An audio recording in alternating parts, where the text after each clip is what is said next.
Perfecto. Vamos entonces a iniciar el día de hoy en el nombre del Padre, del Hijo, del Espíritu Santo. Amén. Dios te Padre, salve María, llena eres de gracia, el Señor es contigo. Bendita eres entre todas las mujeres y mujeres, bendito es el bendito es fruto el de tu fruto de vientre, tu vientre, Jesús. Jesús. Santa María, Madre de Dios, ruega por nosotros los pecadores, ahora y en la hora de nuestra muerte. Amén. Gloria al Padre y al Hijo y al Espíritu Santo, Como era como en era el en un principio, es principio, ahora, ahora y y siempre, por por los los siglos de los siglos de los siglos. siglos. Amén. Amén. Ave María Purísima, sin pecado concebida.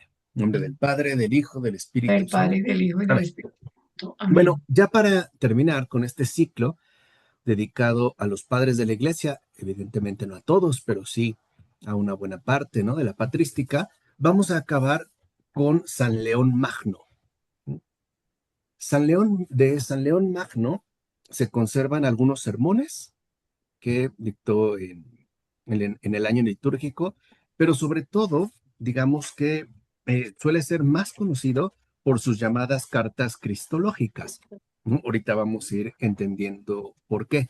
Nosotros nos vamos a centrar en una que se conoce como el Tomus, ¿no? Anovaciano.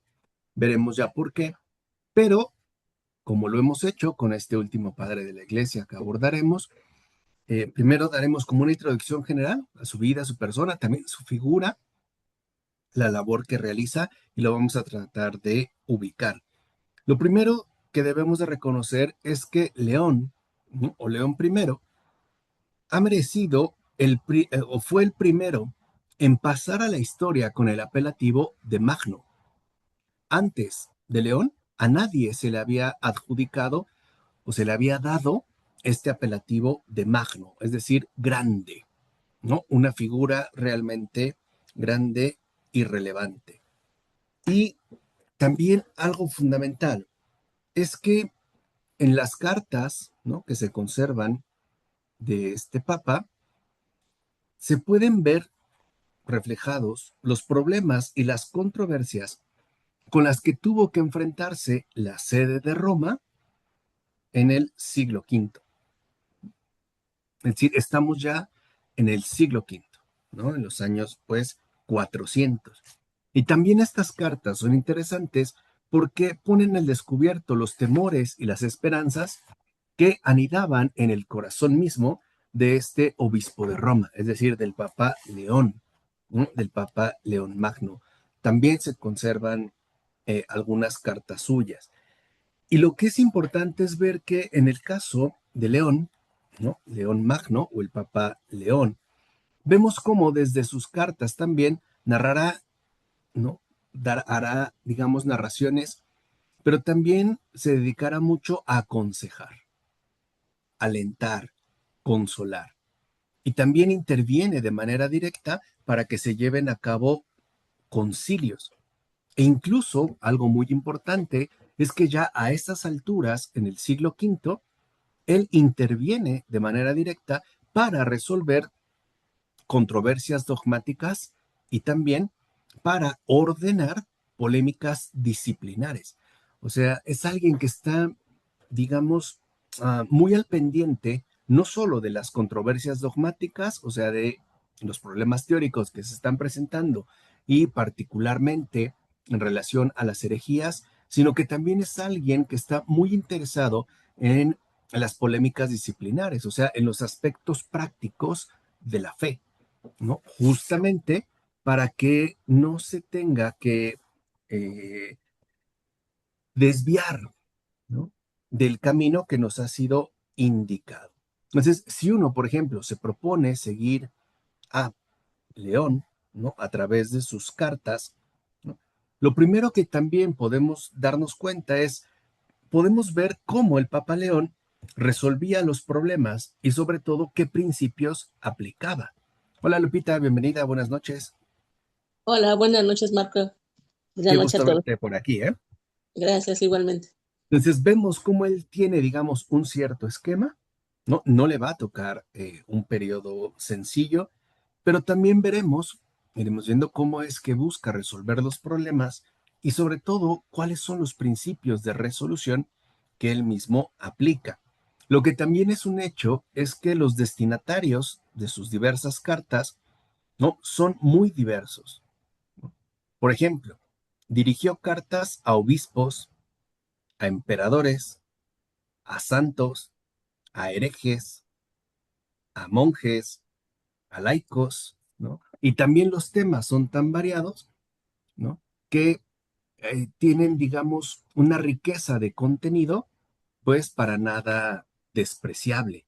En el caso del Papa León, entre los temas que pueden destacarse, hay temas doctrinales, temas pastorales, temas jurídicos, incluso también temas morales. Pero uno en particular es el que ocupó y preocupó más al corazón del Papa León.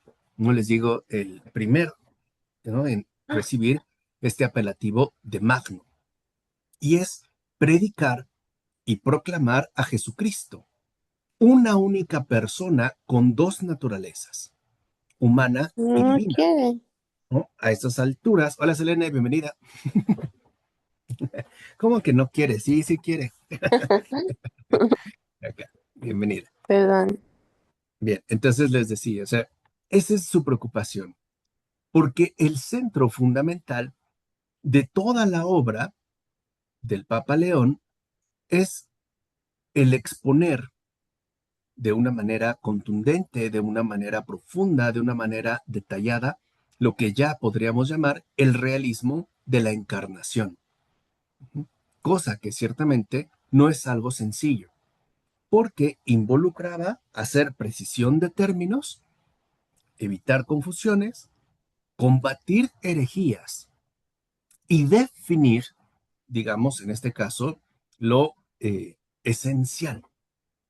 Entonces, digamos que la columna o el fundamento más bien de toda la exposición que asume el Papa León se basa en el realismo de la encarnación, ¿no? En este hecho de que Jesucristo es una única persona con dos naturalezas, una naturaleza divina y una naturaleza humana.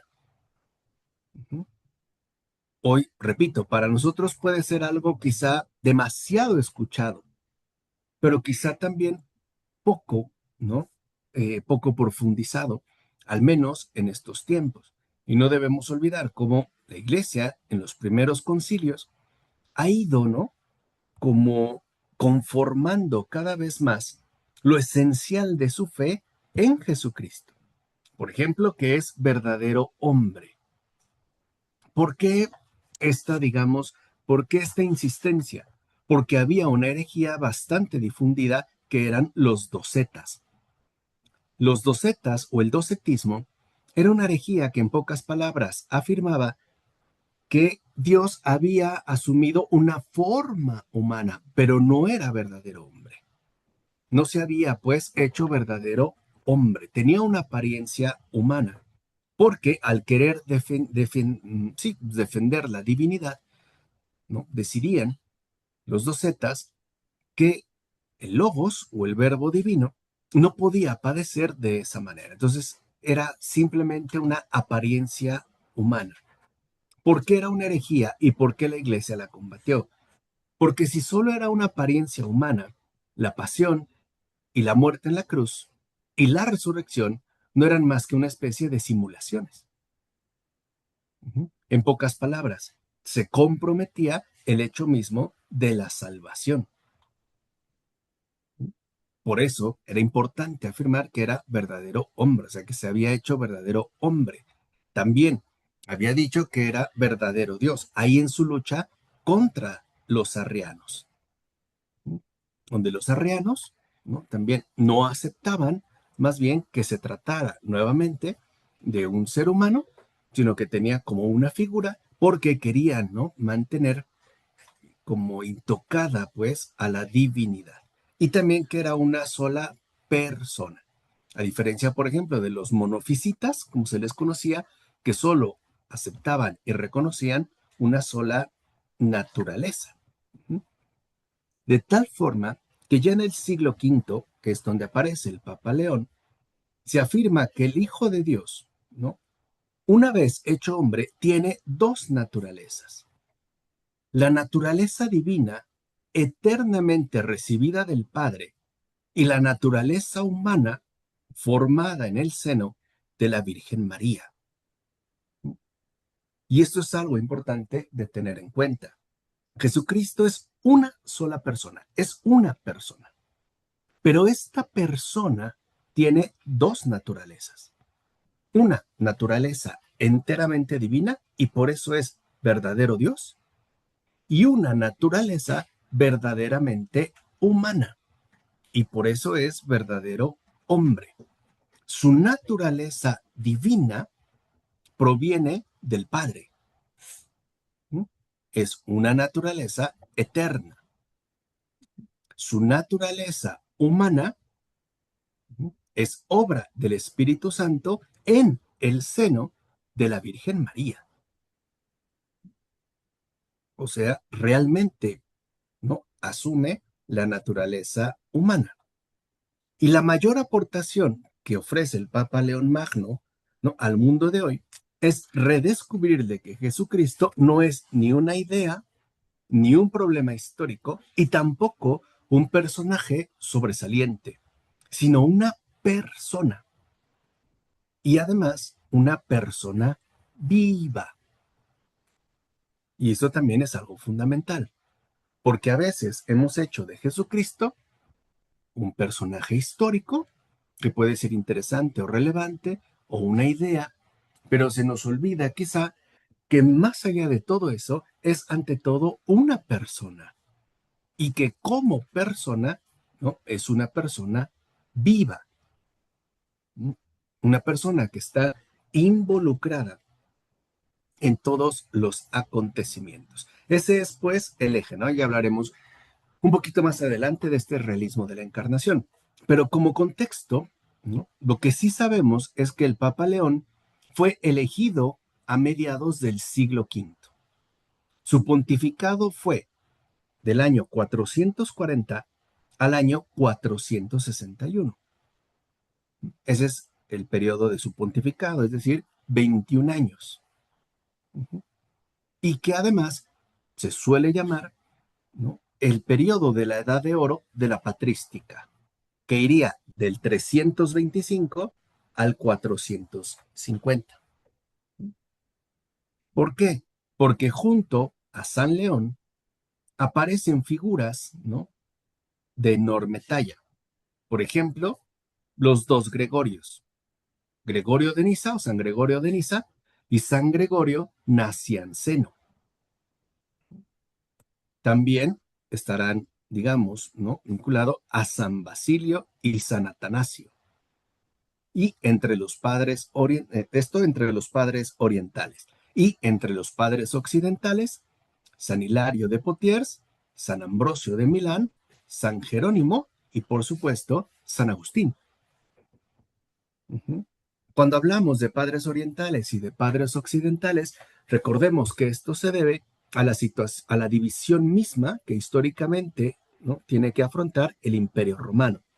Cuando muere Constantino, el imperio se divide entre sus dos hijos, Constante y Constancio.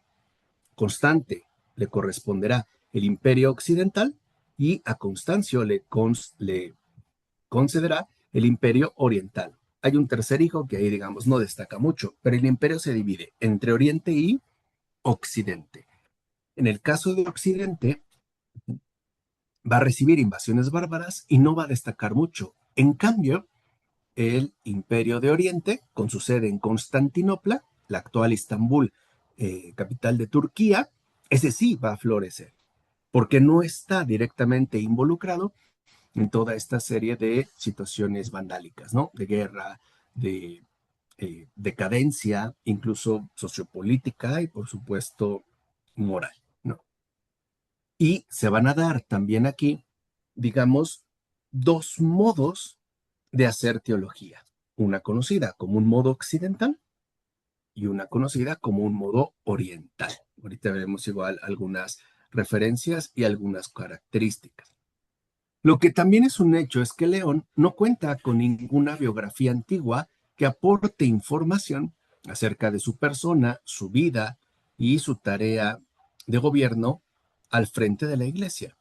¿Por qué? Porque recuerden que en la antigüedad no hay ese afán de celebridad, ¿no? Al contrario, hay un afán de trabajar por una obra común, ¿no? O sea, lo que importa, pues, es la obra realizada, no tanto quién la realiza.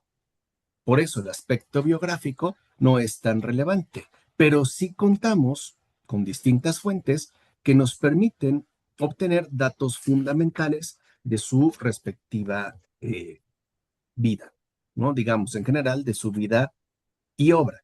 Sabemos, por ejemplo, que comenzó su carrera eclesiástica siendo aún muy joven. O sea, inició pues en la vida eclesiástica a muy corta edad. Su amigo y después secretario, mientras él es papa, es o será Próspero de Aquitania, que también ya lo vimos, fue su secretario. San Próspero de Aquitania fue amigo y secretario del Papa León. Uh-huh. Próspero de Aquitania, que era muy cercano a San León, lo considera nacido en Roma y atribuye a León el haber inspirado al Papa Sixto III, cuyo pontificado fue del 432 al 440, el escrito contra el obispo pelagiano Juliano, ¿no? Donde además le insta a que recupere la comunión con la Iglesia de Roma.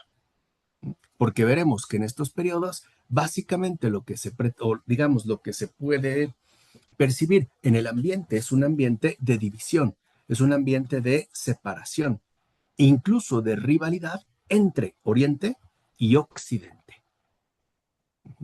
Siendo elegido papa, pues, León, en el año 440, deberíamos situar la fecha de su nacimiento en los últimos años del siglo IV, o sea, 390 y algo, ¿no? Digamos, más o menos sería como la referencia, o sea, finales del siglo IV. Y de los años que preceden a su pontificado, en realidad es muy poco lo que se sabe. Lo que sí sabemos es que frecuentó la escuela romana en la que se hizo con una amplia formación teológica, es decir, es una persona muy formada, tiene una muy buena formación. Si sabemos que en el 430 el diácono León invita a Casiano, a Juan Casiano, a compilar una obra sobre la encarnación de Cristo para, digamos, utilizarla contra Nestorio. Porque Nestorio se oponía precisamente al hecho de la encarnación. Y al año siguiente, Cirilo de Alejandría escribe a Roma para poner en guardia a la Santa Sede contra las maniobras de Juvenal, obispo de Jerusalén, que pretendía obtener la supremacía de jurisdicción sobre toda Palestina, y cree que también debe escribir a León para informarle y poder contar con su estimada opinión. ¿Por qué esto es relevante? Porque a pesar de que en Oriente, ¿no? Digamos, del lado oriental, se tiene ya un prestigio y un peso importante, es notorio que la autoridad definitiva recae en Roma. Por ejemplo, Cirilo de Alejandría le escribe al Papa León, ¿sí? Y le escribe para avisarle que Juvenal, siendo obispo de Jerusalén, quiere, digamos, tener, ¿no?, la jurisdicción total sobre toda Palestina. Y básicamente quiere que el Papa León le dé su opinión. Es decir, lo estima como un peso de autoridad indiscutible. ¿Vale? Esto por eso repito que es muy importante. O sea, en pocas palabras, vemos cómo ya desde muy temprano la Iglesia de Roma adquiere un papel por demás destacado. Incluso, ¿no? Un papel muy relevante. Ahora, uno de los hechos que también se conservan y que le va a dar, digamos, como una reputación muy favorable a León, es que se le encarga una misión, se le encomienda una misión en el año 440 por parte de la corte de Rávena. Recuerden que en estos años, ante la caída del Imperio Romano en el 430, ¿no?, la capital Roma, pues está devastada. Y la mayoría de gente pudiente, nobles y patricios romanos, se fueron a Rávena y algunos otros decidieron irse hasta Constantinopla. ¿Cuál era esta misión? Que en las Galias, León tiene que lograr un acuerdo entre el patricio Aecio y el prefecto del pretorio Albinio, por el peligro que existía de que un conflicto local degenerara, ¿no?, en un conflicto civil. O sea, aquí vemos que es una época muy turbulenta. Sí, por supuesto. Ahorita, de hecho, vamos a mencionar algunos, hermana Rocío, que es parte a donde vamos. Es decir, en las Galias, ¿no? A ver, todos los que eran a la caída del Imperio Romano, básicamente, ¿no?, comandantes o tenían algún puesto militar sobresaliente, después son los que se transformaron en los respectivos nobles, llamados patricios. ¿Sí? Y la estructura jerárquica medieval viene precisamente de la estructura jerárquicamente militar de los romanos. Cuando se habla del patricio Aecio y el prefecto, ¿no?, Albinio, significa que tienen conflictos entre ellos porque ya no hay una sola autoridad que gobierne sobre todo el resto.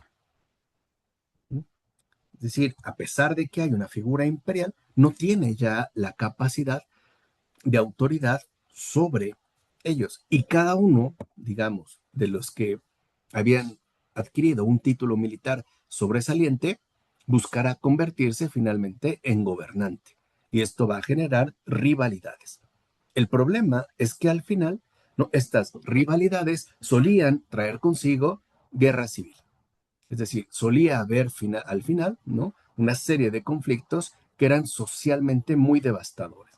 Entonces, mientras León está en las Galias para cumplir esta misión diplomática, muere en Roma el Papa Sixto III, el 19 de agosto del 440.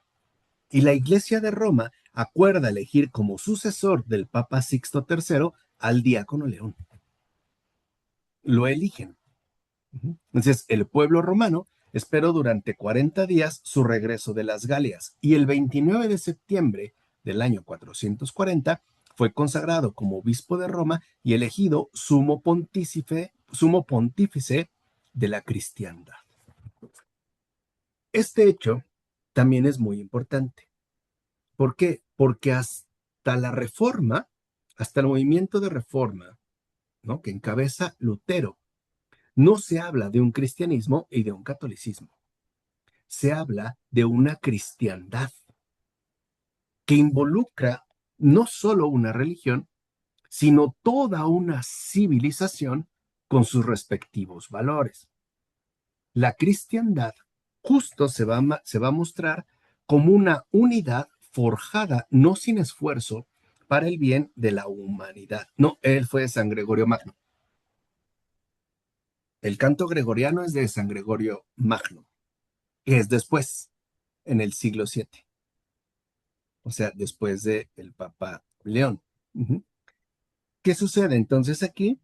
¿No? Es sumo pontífice de la cristiandad porque se reconoce que la cristiandad es una civilización, tiene sus valores. Ujú. Ok, bueno, mira el tocayo del Papa, ¿sí?, del Papa León, pero no, no te preocupes. Nos vemos entonces el próximo viernes. Ya es mi comadre, soy padrino de su hijo, del bebé que por ahí anda inquieto. Ya es mi ahijado, mi primer ahijado, y aquí está mi comadre Selene y mi compadre Andrei. Pero me saludas, por favor, Andrei, al bebé, a Sarita también, y estamos en contacto. Bye. Bye. Entonces les decía, ¿no?, la cristiandad es una civilización que tiene sus principios y se reconoce como una unidad. Esto no significa que no haya diferencias o que no haya tensiones, pero que sí logra al menos mantener digamos, una clara diferenciación con respecto a la no cristiandad. ¿Y qué es la no cristiandad? La barbarie. La barbarie. Esta cristiandad es la que la Reforma rompe, porque al asumir un partido y al empezarse a hablar de cristianos versus católicos, pareciera entonces, ¿no?, que son dos cosas diferentes. Bueno, pero esto lo menciono nada más al margen. Entonces, se da inicio a un pontificado que durará 21 años y que va a coincidir con uno de los periodos más agitados y difíciles de la propia historia de la Iglesia. Es decir, al Papa León le tocó un periodo muy complejo, de verdad, muy complejo, porque mientras en Occidente el Imperio Romano caminaba hacia allá la inevitable catástrofe, ¿no? Elementos heréticos agitaban a la propia iglesia. O sea, aquí hay, digamos, ¿no? Una crisis doble. Una crisis externa debido a la caída del Imperio Romano y la catástrofe, ¿no? Que ésta trae consigo para la parte occidental, pero además esta, digamos, literal invasión de herejías al interior mismo de la iglesia. Por ejemplo, el arrianismo, que había sido oficialmente condenado, todavía a finales del siglo IV lograba sobrevivir y tenía un buen número de adeptos. También estaba el pelagianismo y el semipelagianismo, que en particular estos dos últimos, tanto el pelagianismo como el semipelagianismo, estaban muy activos en Roma. Además, por si fuera poco, resurgía el maniqueísmo, el nestorianismo, poco años antes, ¿no?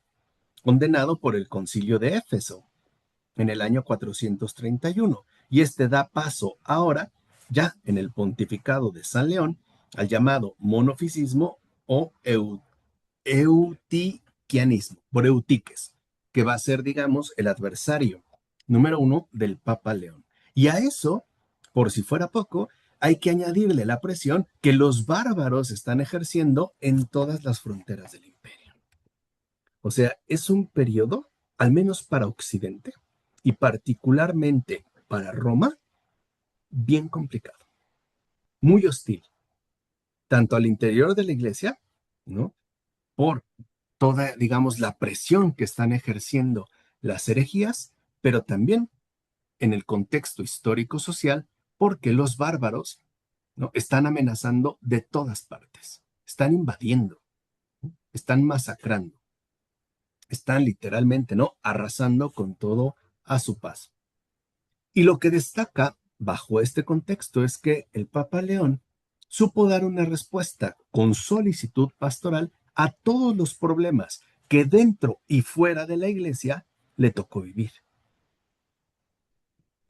cosa que no fue nada sencilla, porque toda su actividad fue mantener íntegra la pureza de la fe cristológica y reforzar la organización interna de la iglesia. Ese es su eje. Su vida y su obra están consagradas, ¿no? A estos dos elementos. Mantener íntegra la pureza de la fe cristológica, o sea, que es una persona con dos naturalezas, Dios verdadero y hombre verdadero, y además reorganizar y fortalecer la rectitud interna de la iglesia, lo que hoy diríamos, o lo llamaríamos ciertamente, la ortodoxia. Entonces, el Papa León no la tiene fácil, porque le toca pelear en dos frentes. Un frente externo, uh-huh, y un frente interno, ¿vale? Y como obispo, se ocupó de mantener alejados, ¿no? De el pueblo del Señor a los herejes. En sus obras demuestra un profundo conocimiento de las herejías, que han azotado o azotan la fe de la iglesia. Y casi todas, herejías cristológicas.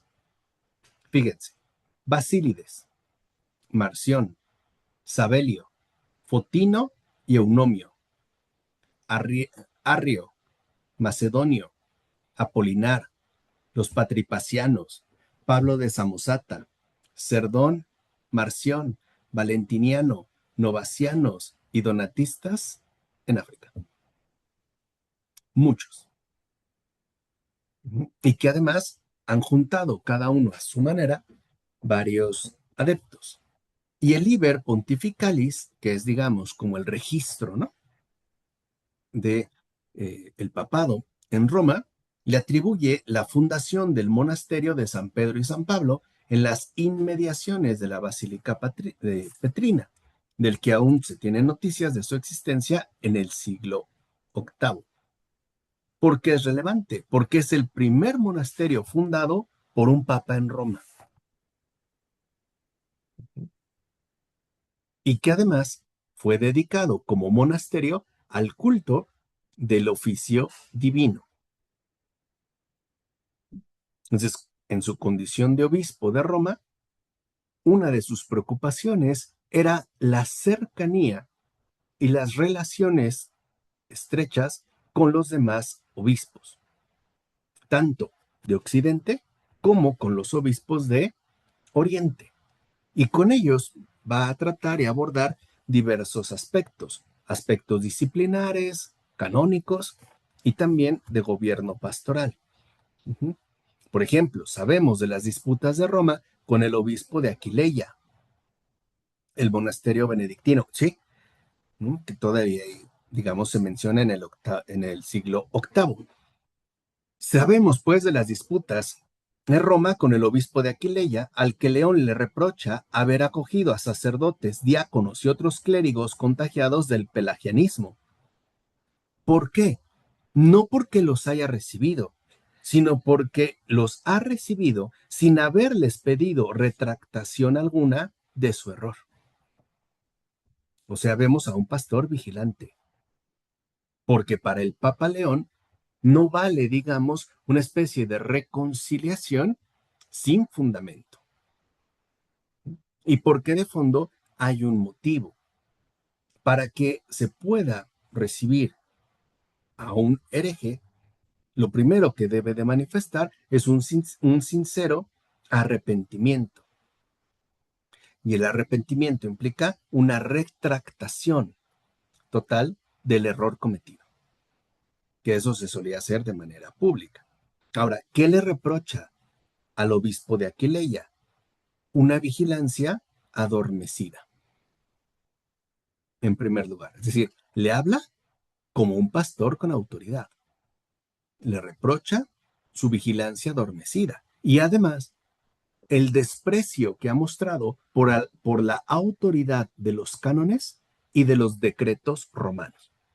O sea, de fondo lo que le está diciendo es que el obispo de Aquileia quiere obrar por cuenta propia.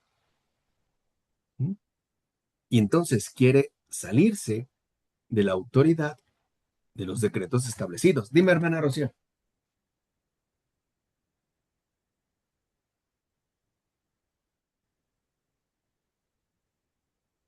¿Qué pasó, hermana? Justo cuando querías hablar, te congelaste. ¿Cómo es eso? Bueno, pues ahorita ¿Por qué se llama pelagianismo?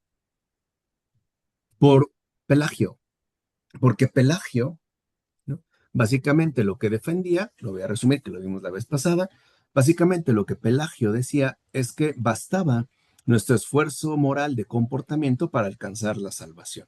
El pelagianismo es eso, o sea, pelagianismo es moralismo, ¿no? Decir que no necesitamos la gracia, ¿no?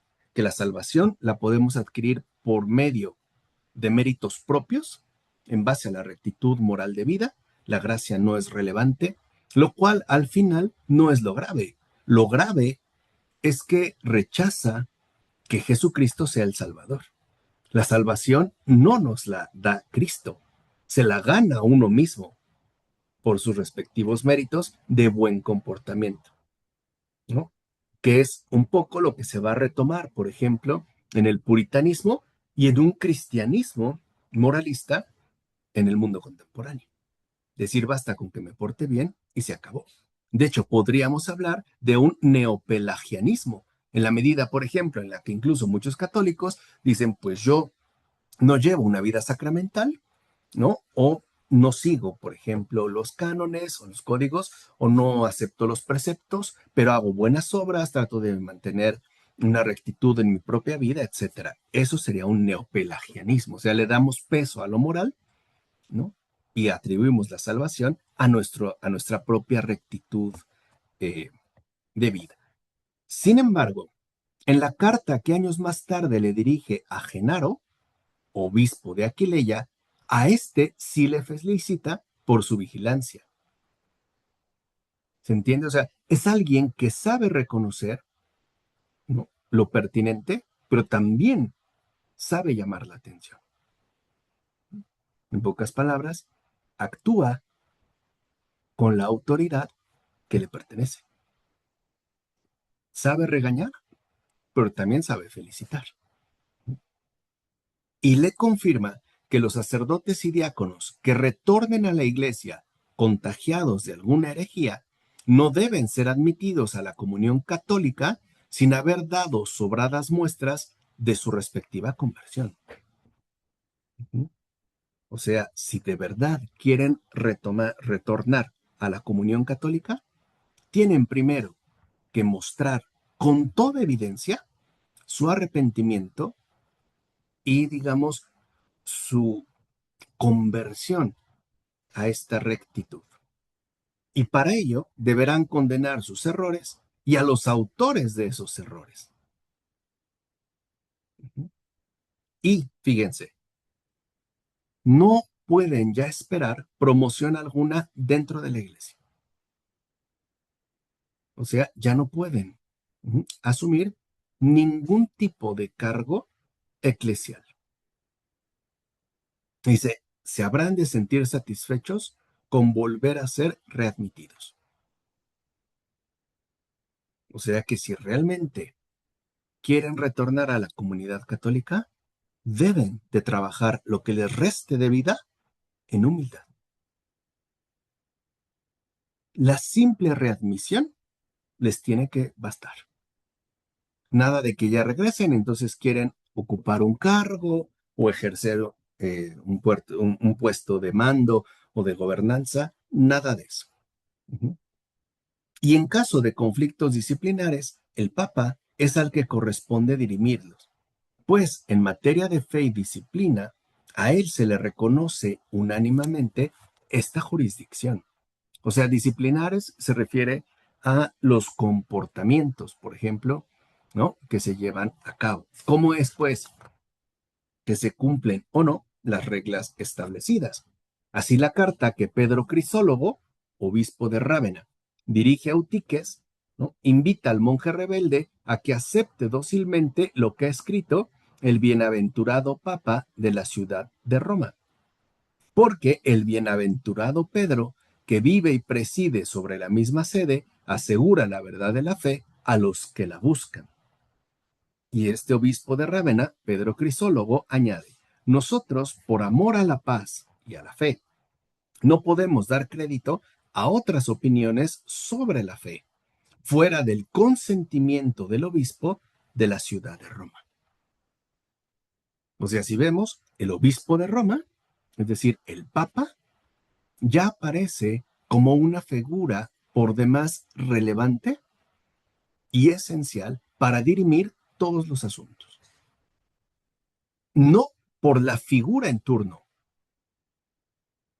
sí, sino por el precedente establecido, Pedro. Porque se reconoce al bienaventurado Pedro como el que vive en esta santa sede y lo que garantiza la verdad sobre la fe. Quiere decir entonces que el obispo de Roma es el representante y al mismo tiempo el custodio de la fe apostólica y por lo tanto de la verdadera comunión con Cristo. Pero no solo va a tener o mantener un intercambio epistolar con los obispos de Italia, pues también entabló frecuentes contactos con las autoridades imperiales de la corte de Rávena y hubo de asumir misiones diplomáticas derivadas de su respectivo cargo. Por ejemplo, en la primavera del 452, Atila, que fue llamado, ¿no?, por muchos el azote de Dios, ¿no?, Atila atraviesa los Alpes y entra en Italia. Ocupa Venecia y Liguria con la intención de asediar la ciudad de Roma. Valentiniano III no cuenta con ninguna fuerza militar seria que le permita, ¿no?, combatir con éxito contra Atila. Y decide Valentiniano III, emperador, ¿no?, de Occidente, junto con el Senado y el propio pueblo romano, que sea el Papa quien encabece una embajada que frene el avance de Atila hacia Roma, porque saben que no hay manera de frenarlo.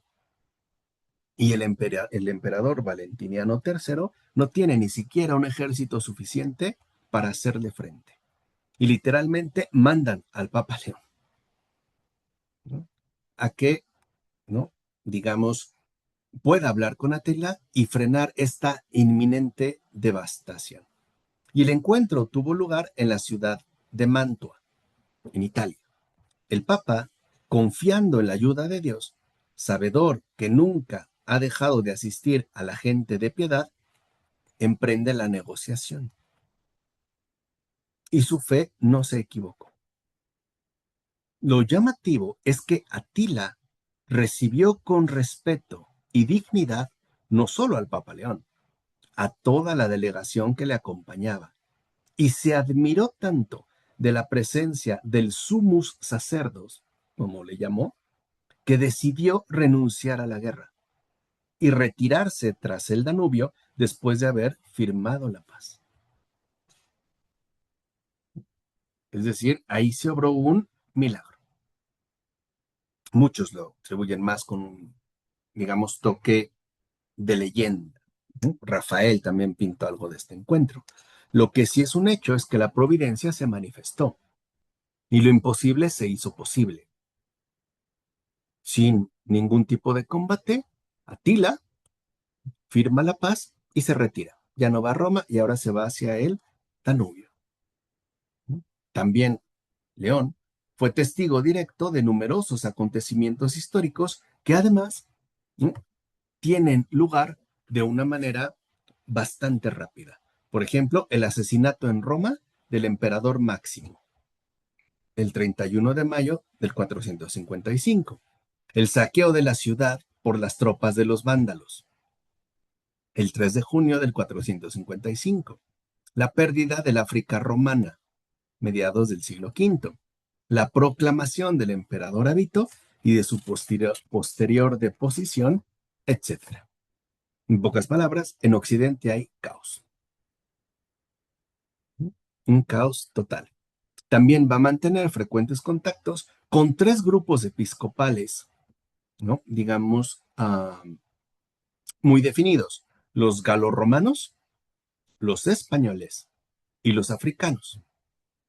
San Hilario, ¿no?, se mostró un claro defensor de los privilegios que el Papa Zósimo había concedido a Arles. Recuerden que es San Hilario de Poitiers, de, digamos, el episcopado galo romano, francés, pues. Y él defendía los privilegios que el Papa Zósimo le había concedido a Arles, y alegando la autoridad primacial de su sede episcopal, Arles depuso Hilario a Celedonio, obispo de Besançon.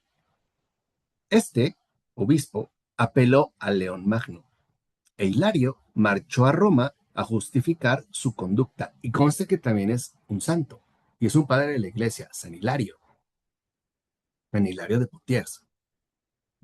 Y toma la decisión de deponer, pues, al obispo Celedonio. Y va a Roma a justificar su proceder. Se reúne un concilio romano a finales del 444 para examinar la causa. Hilario, inflexible en sus pretensiones, reprocha al Papa el dominio que quiere ejercer sobre la iglesia de la Galia. Y el Papa le comunica que desde ahora ha de someterse a la autoridad de la sede apostólica, al igual que todos los obispos galorromanos. Que el Papa, en lo sucesivo, se reserva la ordenación de los mismos y a él pasan los poderes reservados a los metropolitanos. Y uno puede decir, suena impositivo. Pues no, porque lo que estaba en juego con este tipo de proceder era precisamente la unidad misma de la iglesia.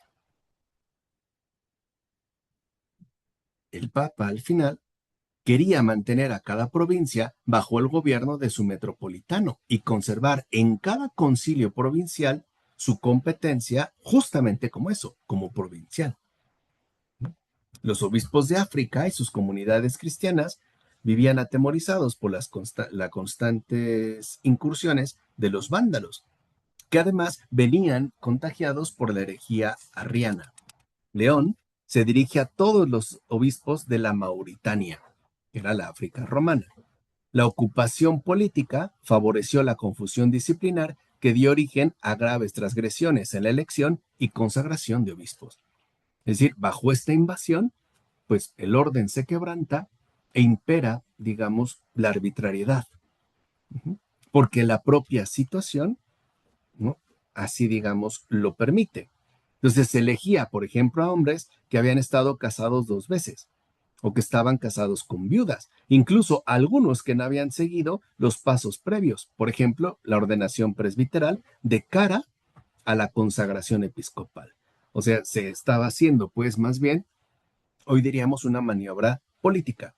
León, fíjense, tolera estas infracciones por la ignorancia que había en este tipo de actuación, pero las prohíbe para el futuro, pues todos los obispos han de prestar obediencia a los cánones que rigen en toda la iglesia, es decir, en toda la cristiandad. ¿Qué pasó, Olivia?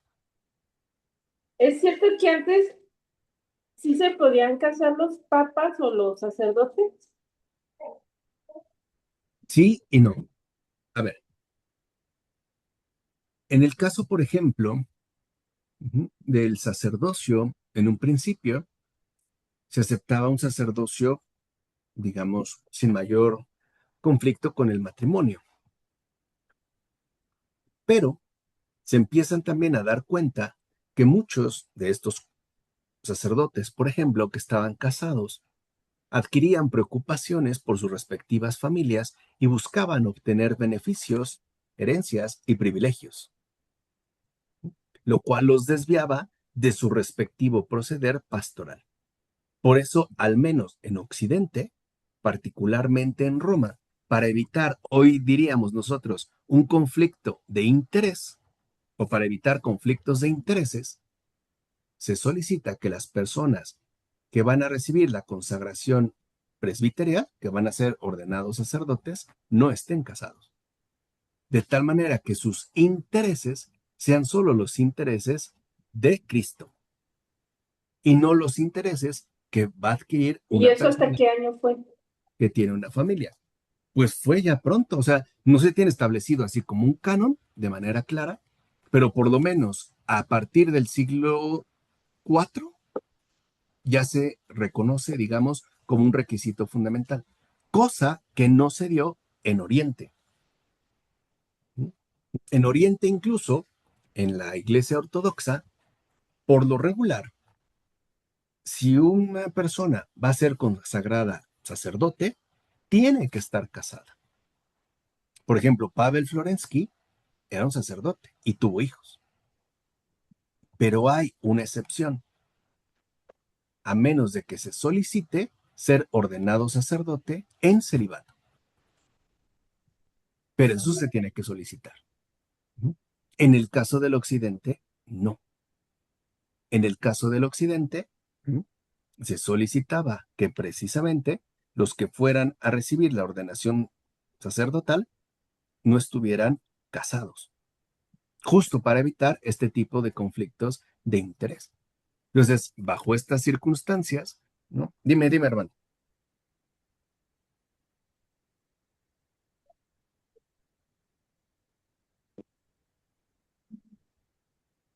Por ejemplo, la iglesia matrica, los obispos sí se casan, los sacerdotes. Ujú. Que es más de Oriente.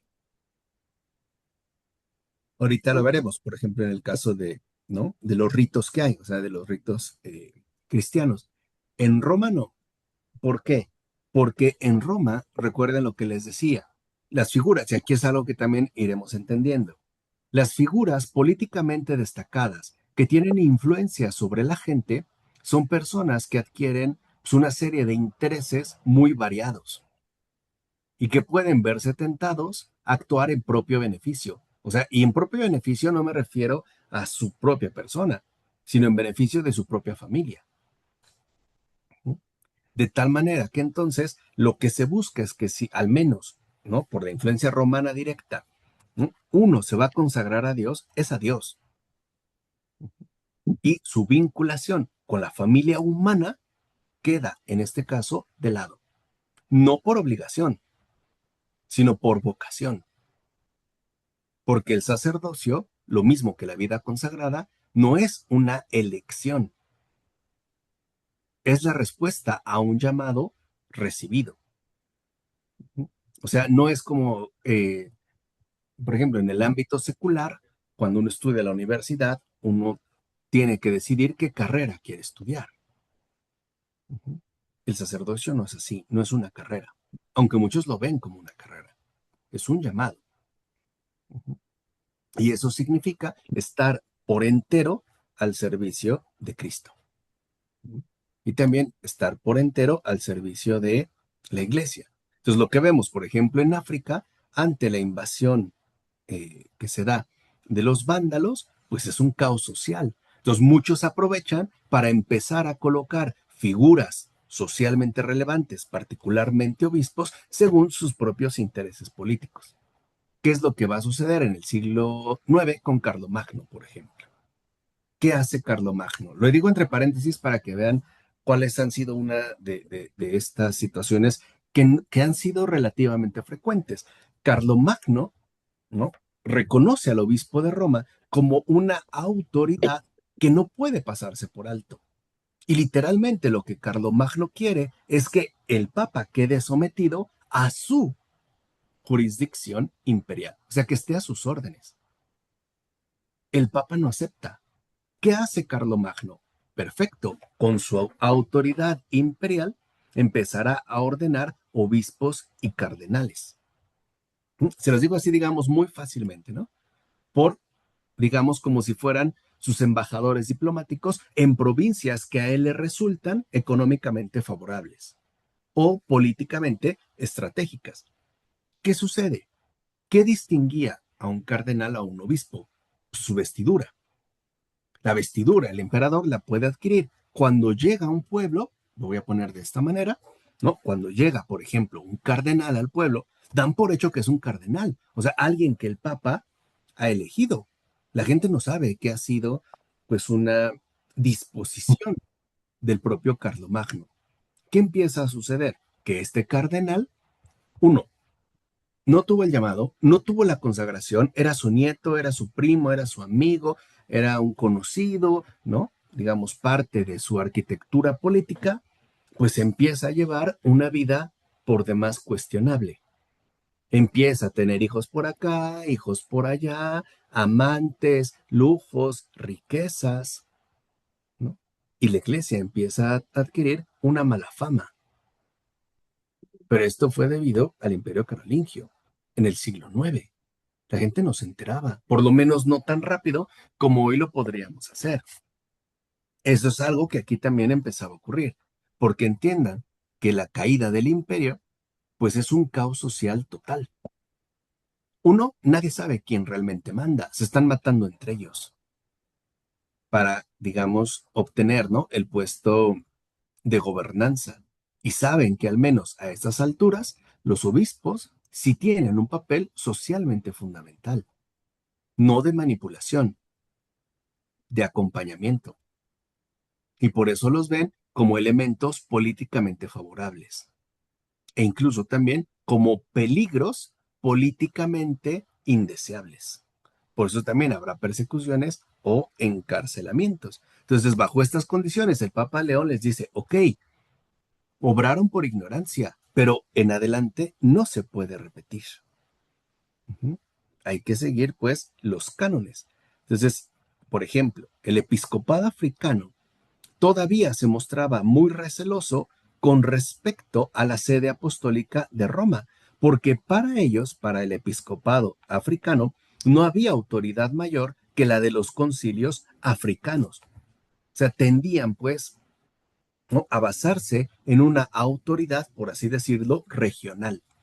y recelaban ciertamente de la sede apostólica de Roma. León Magno, por ejemplo, sin titubear, pone de manifiesto la primacía de Roma sobre las iglesias cristianas de África, porque es Roma quien aclara las dudas, quien pone las condiciones de elección de obispos, quien decreta las sanciones oportunas y quien aprueba o desaprueba los cánones disciplinares. Es decir, es la sede apostólica romana la que decide qué se hace y qué no se hace. Hay pues un referente.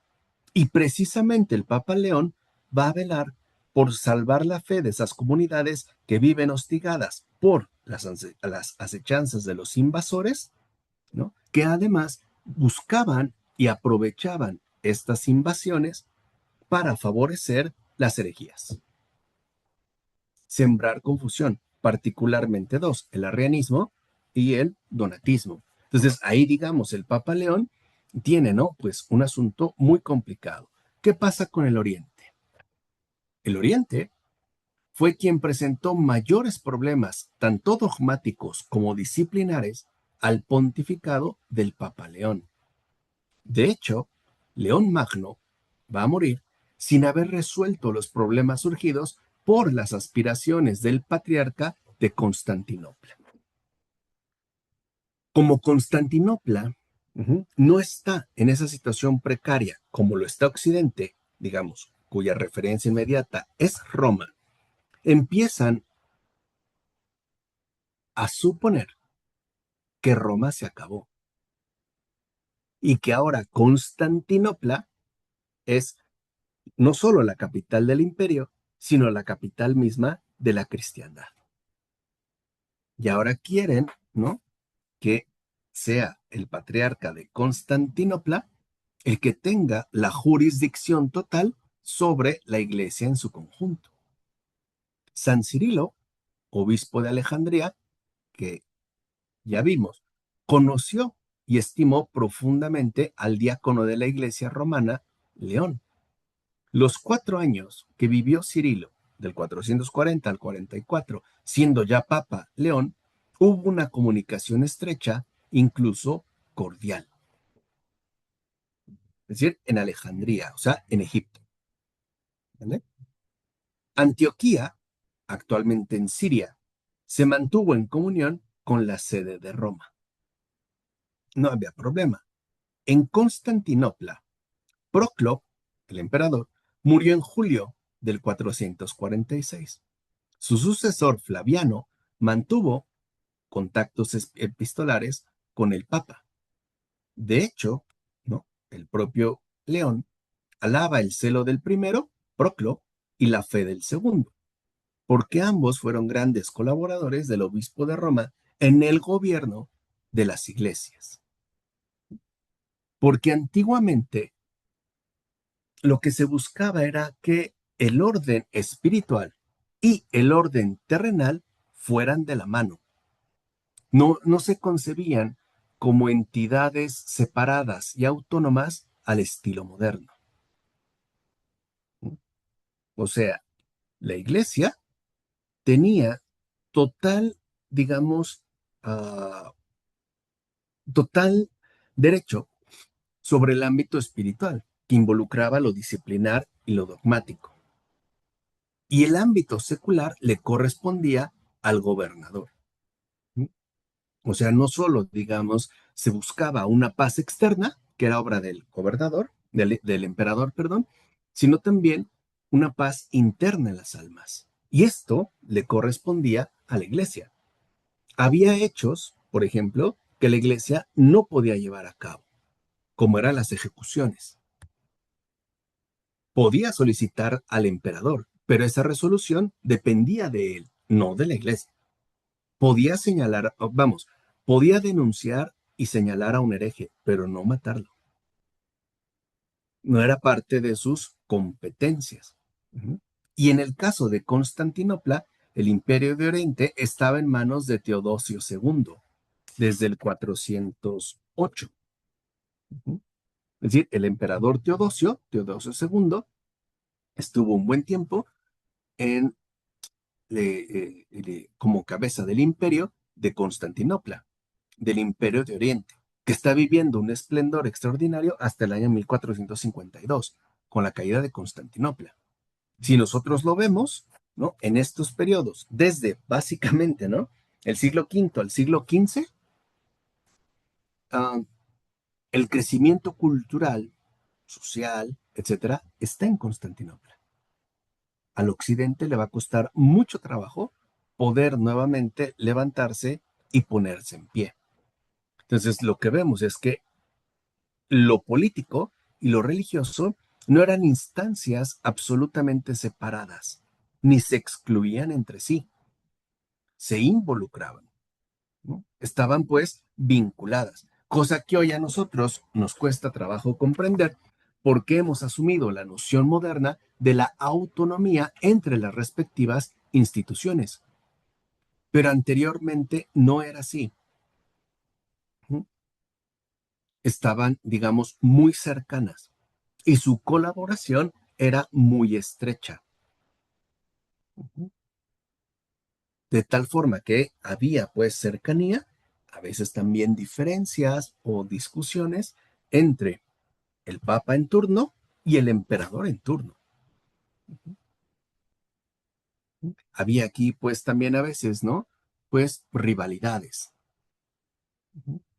ya fuera de un lado o de otro.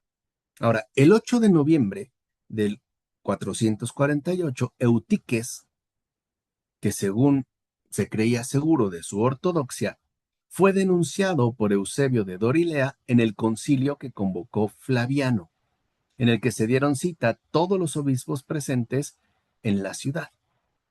Eutiques, que una vez que había sido excomulgado, escribe al Papa León una carta en la que le hacía ver la pureza de su fe, al tiempo que se lamentaba de que sus adversarios, sin entenderla, hubiesen condenado su doctrina y quedaba a la espera de que se le hiciera justicia.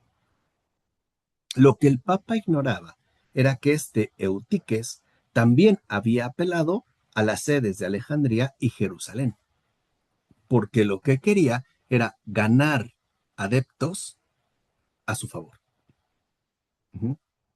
O sea, al Papa le dice una cosa, pero está moviendo las cosas según su conveniencia.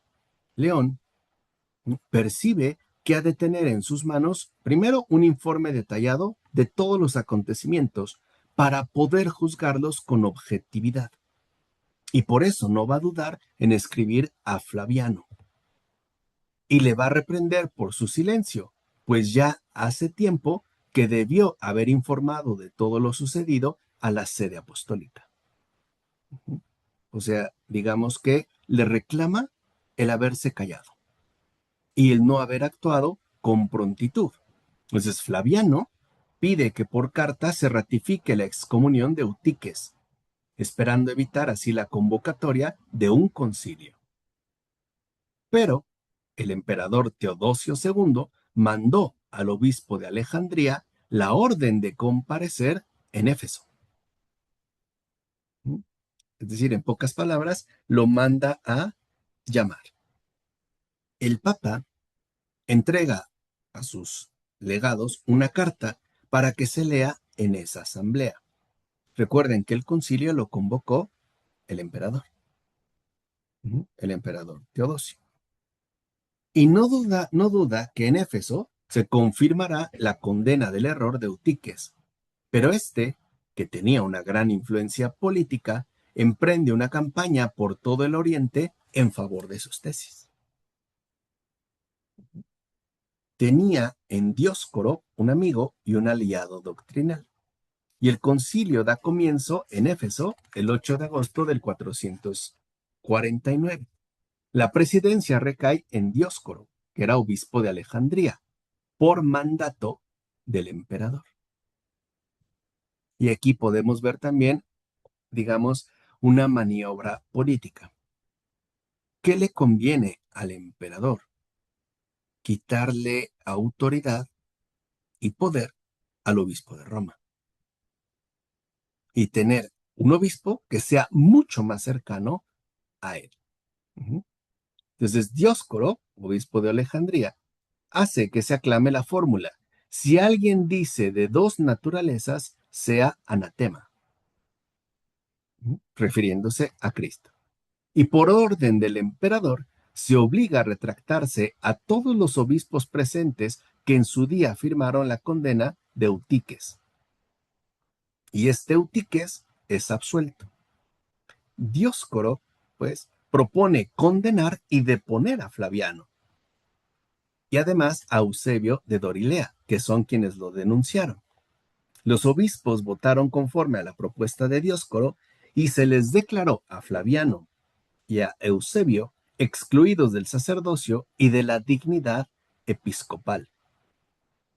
A los 2 días, este Flaviano es depuesto, maltratado y desterrado. Hilario pudo escapar de Éfeso y llegar a Roma, donde va a participar en un sínodo. Y ahí va a reprobar y rechazar las decisiones, por demás cuestionables, que se tomaron en Éfeso. Y con el apoyo del emperador Teodosio, Dioscoro enfrenta al oriente contra Roma, que es lo que querían. Lo que quería era esto: enfrentar al oriente bajo el apoyo del emperador contra Roma. Con la celebración del sínodo que se hace en Roma, que negaba la validez de lo decretado en Éfeso, quedaba de manifiesto la autoridad del Papa frente a un concilio. Es decir, los concilios pueden llevarse a cabo, pero las decisiones finales no dependen del concilio, dependen del episcopado de Roma. Y es un caso excepcional en la historia de la Iglesia. Es decir, un concilio, el de Éfeso, que no es confirmado por el obispo de Roma y que además no será objeto de ninguna recepción por parte de la Iglesia Universal. En pocas palabras, a pesar de haber sido un concilio oficial, no tuvo ninguna validez. Ninguna. Ahora, si se hacía necesaria, y así lo creyó el Papa León, la convocatoria de un concilio en Italia en la que participasen los obispos de todo el mundo católico, también los del Oriente. León escribe de nuevo al emperador a la vez que lo hace a la emperatriz. El Papa no habla, por ejemplo, de anular las decisiones tomadas en el latrocinio de Éfeso. No reclama ninguna sanción contra los obispos que han rehabilitado a Eutiques. Tampoco ninguna medida contra su jefe, Dioscoro, obispo de Alejandría. Es más, acepta a Anatolio como nuevo patriarca, al que no le pide más que una profesión de fe ortodoxa. Pero Teodosio, el emperador, hizo oídos sordos a estos temas y quiso aferrarse a la legitimidad del concilio de Éfeso del 449. Teodosio muere en un accidente y ya era el final de esas maquinaciones, ¿no?, creadas por la facción de Eutiques.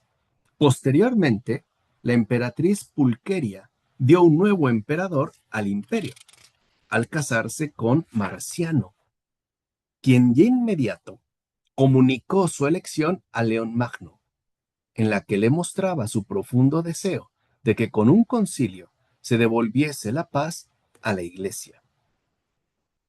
En una carta a la emperatriz Pulqueria, confirma los deseos de Marciano: convocar un concilio en el Oriente. Y si el obispo de Roma no puede desplazarse hasta aquí, lo convocará donde el Papa crea oportuno. O sea, vemos que la actitud de Pulqueria, emperatriz, y de Marciano, el nuevo emperador, es muy distinta. De hecho, en esa parte, digamos, de la Iglesia Oriental, se les considera santos tanto a Marciano como a Pulqueria, tanto a la emperatriz como a este nuevo emperador. Y esta resolución es la que va a dar pie finalmente al conocido Concilio de Calcedonia, que va a ser, digamos, uno de los concilios de más peso. Además, evidentemente, del Concilio de Nicea. ¿Se acuerdan? Donde participó el gran San Atanasio. Este va a ser otro nuevo concilio para devolverle la paz a la Iglesia bajo estas circunstancias. pero esto ya lo veremos la siguiente ocasión. Ujú. Para que vayamos viendo, ¿no? Poco a poco en qué consiste. ¿De acuerdo hasta aquí? Un poco en la introducción, en el planteamiento, ¿no? En lo que vamos, ¿vale? Pues qué gusto que nos hayamos reunido, Omar, Olivia, Lupita, Elizabeth, hermana Rocío, Clara Basto, Clara González, Paola. Qué bueno que estén aquí, que Dios les acompañe, les bendiga, les libre de todo mal. Que tengan un muy buen descanso y un muy bendecido fin de semana. Y mañana les hago llegar la grabación de hoy. Muchas Muchas gracias, gracias, Marco. profesor. Que Bueno, descanses. que descansen. Igualmente, un fuerte abrazo. Gracias, Igualmente. profesor. Que descansen. Buenas noches. Buenas noches a todos. Bye. Bye, buenas noches.